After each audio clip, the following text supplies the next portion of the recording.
Voice of America Washington से news minute के साथ मैं हूं ताबिंदा नईम।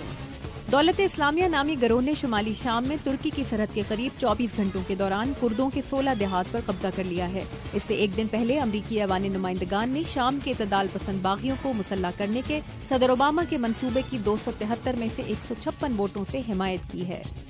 ऑस्ट्रेलिया की पुलिस ने एक बड़ी कार्रवाई में दहशतगर्दी का मंसूबा नाकाम बनाते हुए सिडनी में दर्जनों मकामात पर छापे मारकर 15 अफराद को गिरफ्तार कर लिया है। ऑस्ट्रेलिया के वजीर आजम टोनी एबट ने कहा है कि कार्रवाई दौलत इस्लामिया नामी गिरोह के एक रहनुमा की तरफ से ऑस्ट्रेलिया में अपने हामियों को एक शख्स का सर कलम करने की हिदायत के बाद अमल में आई। स्कॉटलैंड बरतानिया के साथ रहेगा या अलग मुल्क बन जाएगा, फैसला आज के रेफरेंडम में हो रहा है। चीन के सदर और भारतीय वजीर आजम के दरमियान 2 घंटे की मुलाकात में इक्तसादी ताउन बढ़ाने के वादे किए गए और सरहदी कशीदगी कम करने पर गौर।